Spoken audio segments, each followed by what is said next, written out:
Digital খবরিলালের সমস্ত ভিউয়ারদেরকে শুভেচ্ছা জানাই এবং এই হাউসে যারা আছেন তাদেরকেও শুভেচ্ছা জানাই। জেনে ভালো লাগলো যে তারা একটু অন্য ধরনের খবর পরিবেশন করার একটা প্রচেষ্টা চালাচ্ছেন। নমস্কার, আপনাদের সকলকে স্বাগত জেলায় জেলায় খবরিলালে। আমি পূর্বা। আজকে জেলায় জেলায় খবরিলালে আমরা নজর রাখবো পশ্চিমবঙ্গের আসানসোলের দিকে। শিল্পাঞ্চল আসানসোল, সেখানেও কিন্তু লোকসভা ভোটকে কেন্দ্র করেই নানা রকম কিন্তু প্রতিক্রিয়া আমরা দেখতে পাচ্ছি। আর আমরা জানি এই বছরই লোকসভা নির্বাচন, সেই লোকসভা নির্বাচনকে ঘিরে কিন্তু প্রতিটি রাজনৈতিক দল মাঠে নেমে পড়েছে, নিজেদের মতো করে তারা কিন্তু প্রচার করছে।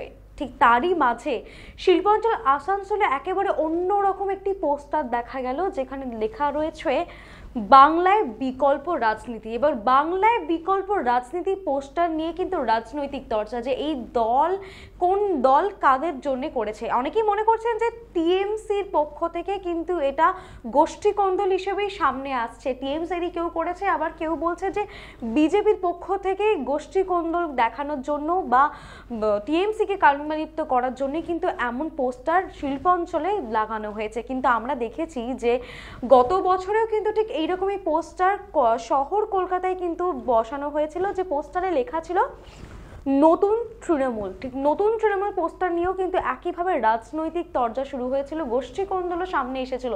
ঠিক একইভাবে শিল্পাঞ্চলে কি কেন এই পোস্টার দেখা যাচ্ছে বা এই পোস্টার নিয়ে ঠিক কি প্রতিক্রিয়া পাওয়া যাচ্ছে, কথা বলে নেব আমাদের প্রতিনিধি মোহনের সঙ্গে।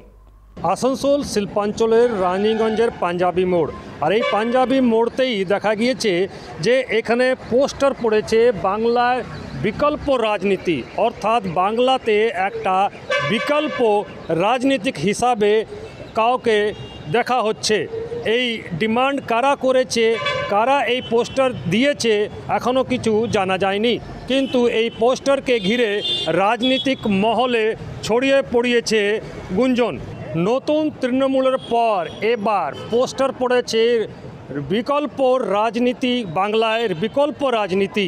আমরা দেখতে পাচ্ছি এই বিকল্প বাংলায় রাজনীতি পোস্টারকে ঘিরে নানা রকম রাজনৈতিক দল হয়েছে সরব, এবং তারা বলছেন বাংলাতে এখন বিকল্প রাজনীতি খোঁজার চেষ্টা করেছে, কিন্তু কারা এই পোস্টার দিয়েছে সেটা এখনও কেউ সামনে আসছে না। এভাবেই যদি পোস্টার পড়ে থাকে তাহলে রাজনীতিক মহলে বিভিন্ন ধরনের কথা উঠছে।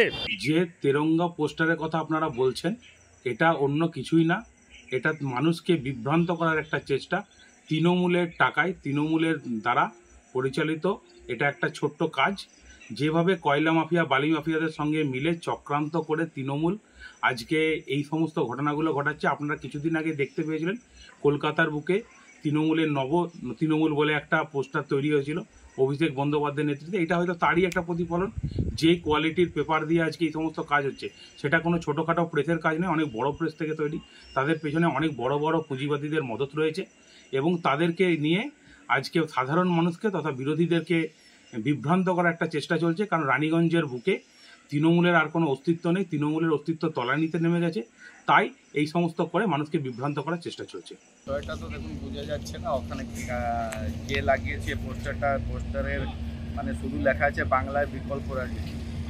কিসে কে করছে না করছে, কার থ্রুতে পোস্টারিং করা হয়েছে সেটা তো ওখানে বোঝা যাচ্ছে না। বাংলায় বিকল্প রাজনীতি চাই, এই নিয়ে কিন্তু পোস্টার, আর তাতে ঘিরেই জল্পনা যে এই পোস্টার কারা লাগিয়েছে, তাদের উদ্দেশ্য কি, তারা কি সত্যি টিএমসি দলের লোক নাকি বিজেপি, কোন দলের লোক এই কাজ করেছে।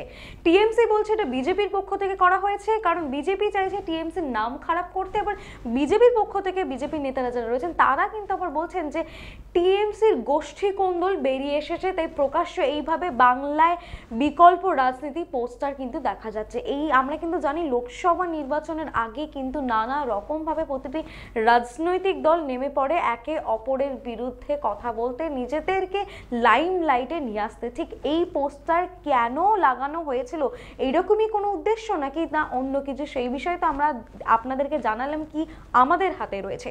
রাজ্যের সমস্ত আপডেটের জন্য দেখতে থাকুন ডিজিটাল খবরিলাল, কারণ খবর আপনাদের, নজর আমাদের। ডিজিটাল খবরিলাল, খবর আপনাদের, নজর আমাদের।